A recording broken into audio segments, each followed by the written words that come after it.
I'm Paul Rushworth-Brown, and we're here with Linea Tanner today, who's written a novel. What's a young lady like you doing writing about the Celts and the Romans in 41 AD? Well, interesting question. I've always enjoyed ancient Rome, and I think I was inspired to write this novel after I visited London, and I saw the statue of a warrior queen by the name of Boudica, who actually united the British tribes and revolted against Rome. Spirits of the deep wood, heed my call. Bring forth the blight that shall consume all. In the shadow of Rome, Britannia burns. Kings chosen by the empire turn on one another, and a druid's curse is spoken into fire and blood. Bloodwolf and Raven will rise, not to save a kingdom, but to destroy it. Apollo's Raven, where myth, power, and forbidden love collide. Okay, so they were the Celtic tribes that used to paint their faces blue, and they were quite a force in Britannia when the Romans arrived, weren't they? I've had a number of people come on the show that like to write about the Celts and that period of time. But what do you think the obsession is? Well, I mean, they were a warlike culture, but I think probably modern day audiences relate to their relationship with nature. And probably they've read like Arthurian legend, which goes into some of their mythology, and it's a fascinating culture, in which you think they're warlike, but they also have some profound religion in which they believe, like in the resurrection of a soul. And believe it or not, my bloodline comes from the Celts, the Brigantes. I have heard of them. And I mean, Brigantes, that was sort of like a tribe of people that the Romans were actually terrified of. It was. So the tribe that I mainly focus on my book is the Kentiaki, which were located in Kent, UK. Okay, so down south. Right, down south. Yeah. Another funny thing is I was actually born in Kent. Oh, were you? Yeah. So a lot of. Yeah, I love that area. Yeah, I love that area. Okay, so prior to being a novelist, you actually were a systems analyst, or you worked in the technological, in the tech world, didn't you? Right. I worked in the biotech world, and I worked in what's called regulatory affairs, and I was the one who helped coordinate putting applications together to support clinical trials for drugs, and also to get approval in different countries for drugs. Being a part of that, what sort of effect do you think that's had on your writing, on your process of writing? I think what I gained from that is probably project management, being able to set goals. Also gives me research capabilities to maybe look into to various aspects of the history. I know when I researched this book, it wasn't only like historical accounts from the Romans and Celts, but also I looked into some archaeological finds in which there's some interesting tidbits that come from that too. Can you give me an example? One of the examples is that, and I've gone to some of the archaeological sites, but I've written about one of them is how much influence maybe Rome had on Britain before they actually occupied them in 43 AD. And there is a possibility that they actually may have had some troops in Britain that may have helped guard some of their merchants or their marketplaces. So, it's not for sure, but there's just some suggestion that they had a much more powerful impact than people realize. And I suppose a possibility that they would. I mean, everybody hears about the full Britannia, but there's a possibility that they were there far earlier than what some people believe. And I guess I kind of compare it to maybe like a Cleopatra's Egypt, because these tribes had to pay tribute, and they actually had to give up a lot of their children as Roman hostages to be raised in Roman homes. So that there was a lot of interference with Rome even before they occupied Britain. Now, interestingly, you write about obviously the Roman influence on Britannia, but I suppose one of the niche things about your novel is that it brings in that idea of mysticism and magic. Is that correct? Do you want to tell us about that? Yes, it does have that. And I primarily bring that from the Celtic viewpoint. Okay. So that was all of that's sort of like involved with the druids and all that. Right. And so I do take some of the magical elements such as shape shifting, maybe being able to see in the future, see through the eyes of an animal, magic fog, I call it a drink of oblivion where you erase someone's mind. Okay. So Katrin is the protagonist, I believe. Yes, she is. And she's a warrior. Yes. Yeah. So the curse, there's a curse that heavily influences. Okay.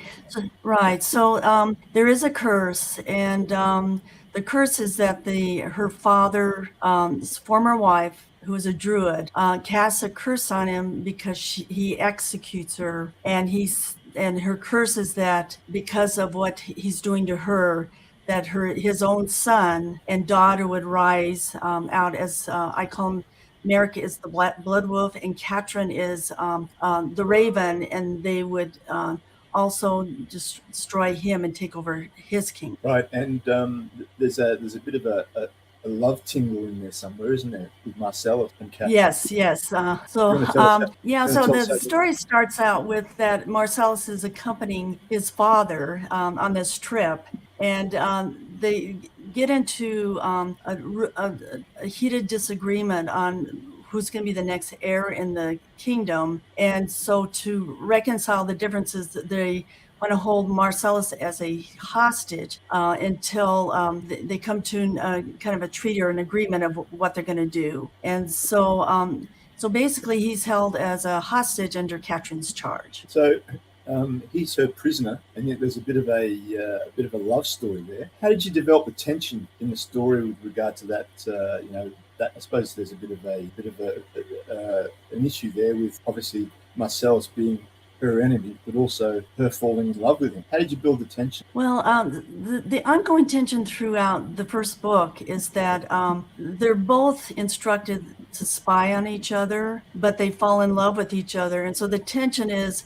It's always a conflict between doing their duty versus, following their heart. And so it's kind of back and forth with that tension where sometimes she feels that maybe he's betrayed her, or it's more likely, I would say no, Marcellus thinks more likely that Katrin has betrayed him in certain circumstances. So you've been to a lot of these places where the novel is set, haven't you? So I assume you've been to Kent and London. I have been to Kent, yes. Yeah. And then I've hiked over Dover Cliff, which we found out was a lot longer than I anticipated. It was about 11 to 12 miles, but it was quite eye-opening to just look across the English Channel and just kind of, just feel the wind, because it can be very chilly there. And I remember, and it's the first scene in my book where it's foggy in the distance, and you really can't see France, but you see these ships just kind of come out of the fog just suddenly. And so I could imagine maybe some Roman ships just coming suddenly out of the fog, which surprises people on the land. The White Cliffs of Dover, Roman ships coming through the fog. How else did you use it? From what you saw as when you were there, what else did you use as far as the setting and the descriptions of the land and all that type? I mean, what fascinated you that you said, "Oh, right, I need to put this in the novel, these descriptions in the novel"? Right. I focus on Dover Cliffs, but also focus maybe on some of the forests around the area, and also I was curious about the Dover Castle. And I imagine what's interesting about the Dover Castle is that it actually has a Roman lighthouse there, and that's probably dates back to, I don't know, 1st century AD. And so I can imagine that the Celts maybe began building a fortress there on top in the same place that maybe this Dover Castle was. And so that's what I remember, and just really going up that hill and seeing that fortress. The novel is very, very descriptive from what I understand, but the story remains character driven. How did you decide when to linger a little bit and with the description, and when to pull back? Well, I needed to do the description, to really build the world, but I try to use the description to set the mood too. And when I pull back on the description is when you go more into the action scenes, and then it focuses on the action scenes. And at that time, the character would not be focusing on any memories or anything like that. It's just completely focused on the action and the immediate what's happening. Sword fighting. Yes, those are quick, short sentences, and it's in it's I'm trying to envision myself. I actually had my husband kind of help me on this too, because he used to take judo, but just I just pictured myself. Just like, what would you see? Like you're fighting someone, but then you turn around and hear someone else. And so that's what I try to do, is just really focus on the immediate action and how do you respond.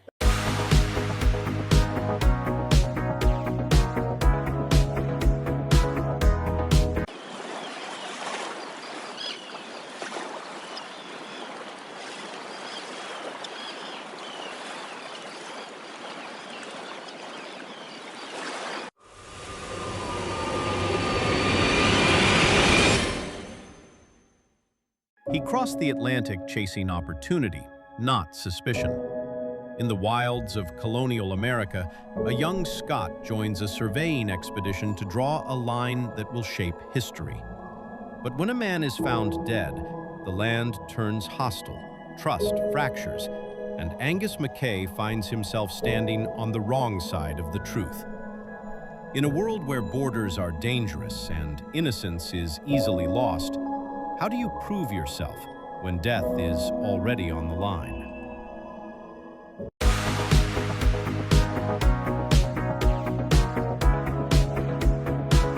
Did you find that difficult? No,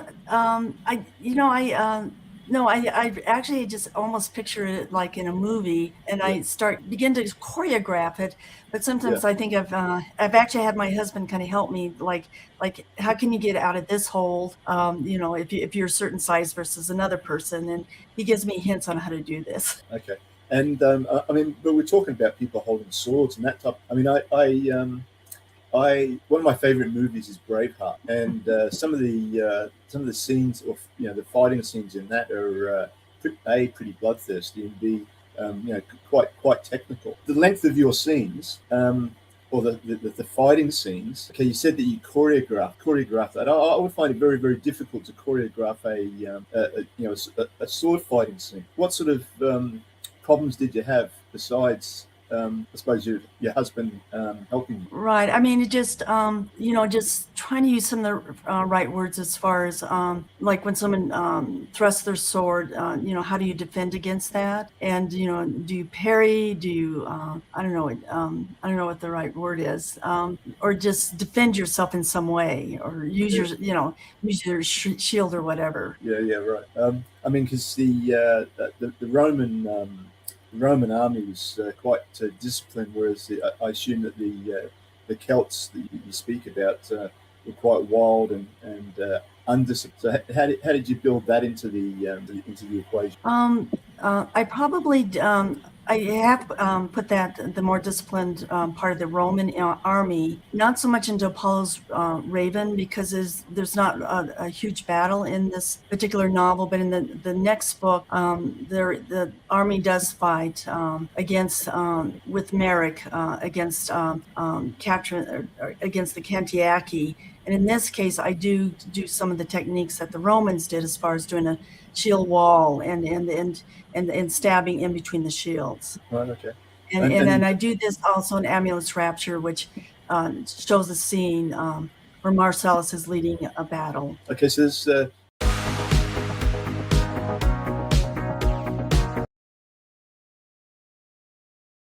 two lives separated by decades. Two stories shaped by war, loss, and the search for something better. In 1943, Bernhard Lang is swept into the tide of World War II, a young man fighting to survive a world collapsing around him, until an unexpected ally shows him a life he never imagined. 22 years later, 12-year-old Joseph Holloman is drowning in a childhood no one should have to endure, alone, until he meets Frank Gardner, a quiet man with a past he rarely speaks of. But Frank carries a secret, one that reaches back to Bernhardt's war-scarred journey and forward into Joseph's desperate hope for escape. Across time, across trauma, across lives shaped by forces beyond their control, their stories collide in a moment that changes everything. Between the clouds and the river is where the past finally finds its voice, and redemption finds its way home.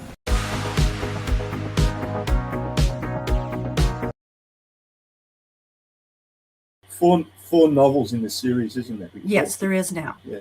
And okay, so this is the first novel in the series. Have you written any of the others? Right. I've written 4 books in the series, and they do take place in different areas of the Roman Empire in Britain. So the second one is Dagger's Destiny. The third one is Amulet's Rapture. And then the fourth one is Skull's Vengeance. And then the fifth book, which I'm writing right now and completing, is called Dragon's Anvil, and that is going to end the series. You're a machine. I don't know how you do it.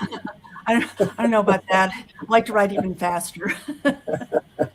Once somebody has finished the series, will they take away what lingers in their mind about the series after they've read it? Well, I'm trying to focus on different themes, and one of them is love versus duty. Another one is it's political corruption, and that's in the Celtic, in both societies, Celtic and Roman, but particularly in the Roman society. Also, vengeance versus redemption, and also like loyalty versus betrayal. So there's some important themes that sort of like come out of right, and what I'm hoping is that even through political corruption, everything else, that probably what matters is actually love in the end, and that's what matters most. Yeah, and now Catherine, she obviously being a warrior princess, she has to be a very, very strong woman, doesn't she? She does, and in a way, it's a story focuses on her because she's the one who goes through most of the trials, and Marcel's will be brought in too, but she's the one who I think whose character has to build the most, or I have to build on her character the most because she's going to have to take over an army and lead them. Yeah. Okay, so having this strong woman, and of course the Celts, especially up around York, Gantes and that, their queen was actually a woman, wasn't she? So who was that? That was I can't remember her name now. I think you said her name at the beginning, didn't you? When we were on there? So Boudica was kind of head of one of the tribes. The Catevilani, sorry, Iceni. She was Iceni. Right. So in a roundabout way, with this strong woman, Catherine, is there any sort of like hidden agenda there with regard to the strong woman being the protagonist in this Roman Celtic tough battle scenes and all that type of thing, or themes? Yeah. So I didn't want to present her just like a badass or whatever, but I mean she is vulnerable in the beginning, and it's only through trials that she has to learn how to resolve problems or whatever, and so it's not completely that, and I know that part of the reason her army is going to follow her is because she has these powers, these mystical powers that they're awestruck by. So it's more than that. I want to present her as a more of a complex character, and who really does love Marcellus, and she's very loyal to him. Yeah, right. And do we find out in this novel that they get together? Yes, there will be a conclusion to Dragon's Anvil, and I will see how people respond to that. Okay. Because it is forbidden love, and there's a lot going against them. So, and there are sacrifices that have to be made. Yeah. So that was.